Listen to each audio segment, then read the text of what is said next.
Good morning. Myself Ravi Bhushan Misra.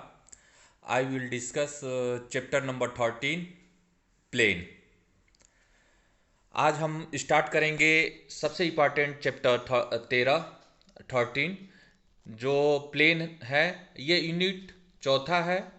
सबसे पहले हम प्लेन का डिफिनीशन बता देते हैं। प्लेन मतलब समतल। यदि किसी पृष्ठ सरफेस पर दो बिंदु लिए जाएं तथा इन उन दो बिंदुओं को जोड़ने वाली सरल रेखा पूरी तरह उसी पृष्ठ में हो तो वह पृष्ठ समतल कहलाता है। और उसके बाद नॉर्मल अभिलंब, एक सरल रेखा जो किसी समतल की प्रत्येक रेखा पर लंब हो उस समतल पर लंब कहलाता है। किसी एक समतल के अभिलंब परस्पर समांतर होते हैं। चित्र में सरल रेखा ए बी समतल पी क्यू आर एस पर अभिलंब है। फिगर में ए बी जो है हमारा ए बी है वो हमारा अभिलंब है। अब उसके बाद समतल का व्यापक समीकरण, general equation of a plane. General equation of a plane x y तथा जेड में प्रथम घात का कोई भी समीकरण सर्वदा एक समतल को निरूपित करता है। अतः A X plus B Y plus C Z plus D equal to 0 समतल का व्यापक समीकरण है। जहां ए बी सी डी अचर राशियां हैं तथा ए बी सी सभी शून्य नहीं हैं। मूल बिंदु 0 से गुजरने वाली समतल का समीकरण A X plus B Y plus C Z plus D equal to 0। यदि यही हमारा मूल बिंदु 0 से गुजरने वाले समतल का समीकरण A X plus B Y plus C Z equal to 0, तो एक्स बराबर वाई बराबर 0 रखने पर डी बराबर 0। ठीक है। अगर हम नोट ए इसको हम अगर अच्छे से डिफाइन करते हैं तो ये होगा A X plus B Y plus C Z plus D equal to 0। तो A by D X B by D Y C by D Z plus 1 equal to 0 और alpha x plus beta Y plus gamma Z plus 1 equal to 0।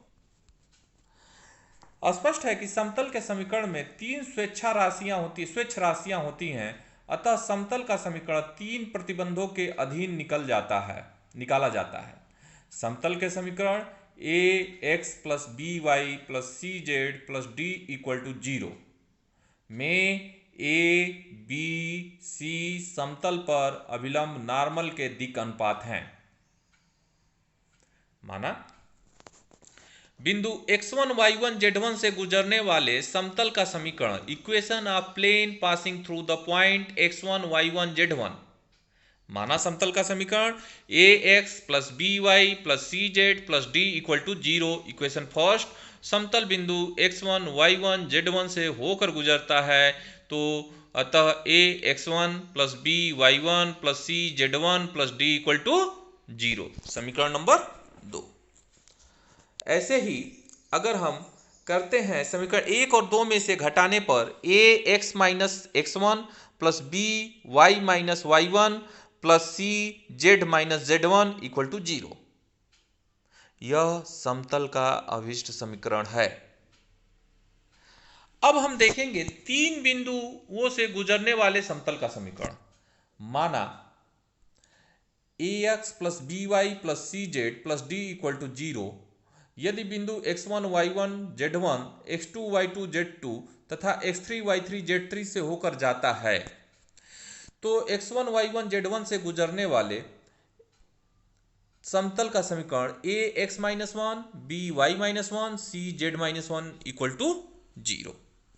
समतल 1 में बिंदु x2 y2 z2 तथा x3 y3 z3 होकर जाता है तो अतः a x2 minus x1 plus b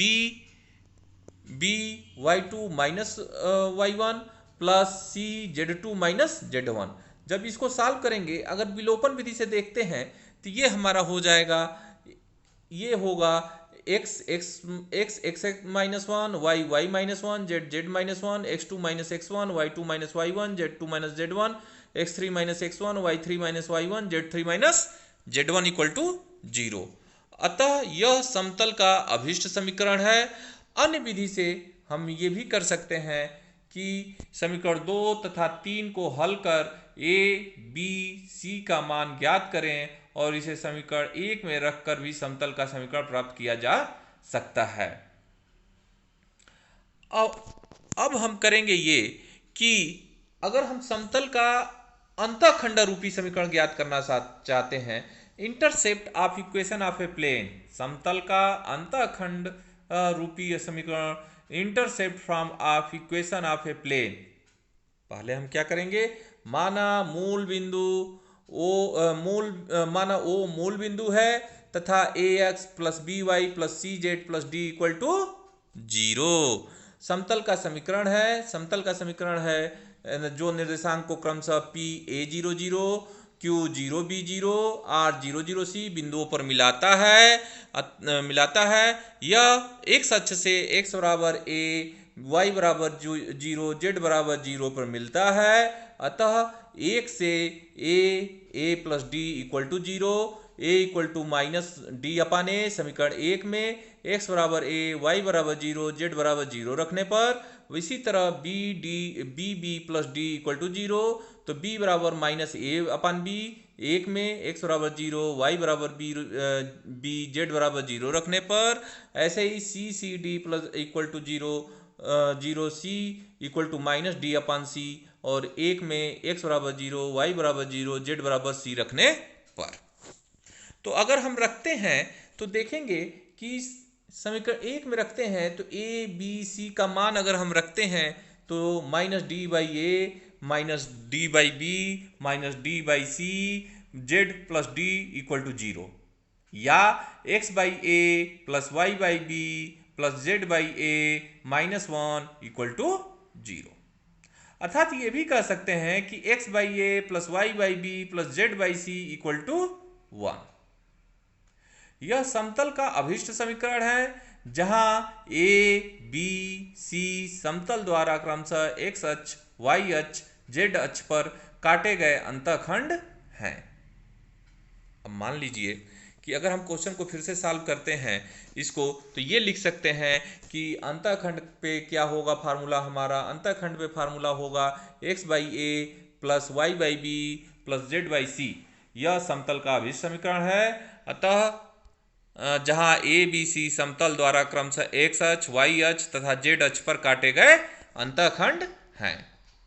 अगर सपोज कर लीजिए कि हम फिर से प्लेन के समीकरण को एक बार फिर से बता दे रहे हैं कि अगर कहे कि general equation of the plane, write down the general equation of a plane, तो लिखेंगे a x plus b y plus c z plus d equal to 0। ये क्या है, general equation of the plane.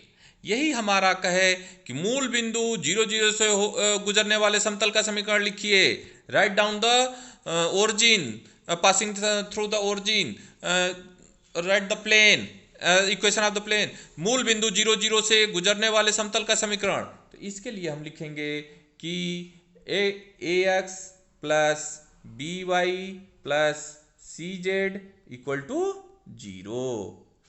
ठीक है, और उसके बाद इसको हम ये भी लिख सकते हैं, दो कंडीशन भी डाल सकते हैं कि ax plus by plus cz plus d equal to 0, a by D x plus b by D y plus c by D Z plus 1 equal to 0।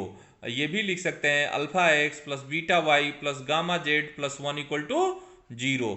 स्पष्ट है कि समतल के समीकरण में 3 स्वेच्छा राशियां होती हैं, अतः समतल का समीकरण 3 प्रतिबंधों के अधीन निकाला जाता है।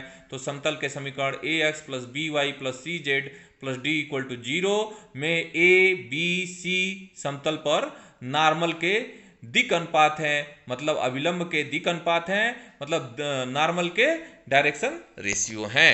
अगर यही पूछ दे कि x1 y1 z1 से गुजरने वाले समतल का समीकरण बताइए, तो उसके लिए a x1 x minus 1, a x minus 1, b y minus y1, c z minus z1 बराबर 0 होगा। अगर यही पूछ दे कि 3 बिंदुओं से गुजरने वाले समतल का समीकरण बताएं, तो इसके लिए आप या तो इसको विलोपन विधि से सॉल्व करें, x -1, x2 -x1, x3 -x1 और y -y1, z -z1, y2 -y1, z2 -z1, y3 -y1, z3 -z1। यह समतल का अवशिष्ट समीकरण होगा। और अन्य विधि समीकरण 2 तथा 3 को हल कर a, b, c का मान ज्ञात करें तथा इसे समीकरण 1 में रखकर भी समतल का समीकरण प्राप्त किया जा सकता है। अब समतल का अंतःखंड रूपी समीकरण intercept from of equation form of equation of a plane. अगर माना वो मूल बिंदु है तथा ax plus by plus cz plus d equal to 0, तो समतल का समीकरण जो निर्देशांक से क्रमशः p a 0 0, q 0 b 0, r 0 0 c बिंदुओं पर मिलता है, तो यह x अक्ष से x बराबर a, y बराबर 0, z बराबर 0 पर मिलता है। अतः 1 से ये हम जब अंतःखंडी करेंगे तो x by a plus y by b plus z by c का इक्वल टू 1 होगा। यह समतल का अवशिष्ट समीकरण होगा और ये ABC द्वारा क्रमशः x अक्ष, y अक्ष तथा z अक्ष पर काटे गए अंतःखंड होंगे। ये हमने आपको प्लेन का समीकरण बता दिया, प्लेन का बता दिया, x1 y1 z1 से गुजरने वाले समतल का समीकरण बताया और अंतःखंड रूपी का समीकरण बताया। इसके आगे के वीडियो में हम इसके आगे के फार्मूले को डिस्कस कर लेंगे और इस पे जो बेस क्वेश्चन है उसका भी अगले वीडियो नेक्स्ट वीडियो में हम शेयर कर लेंगे। Okay, thank you.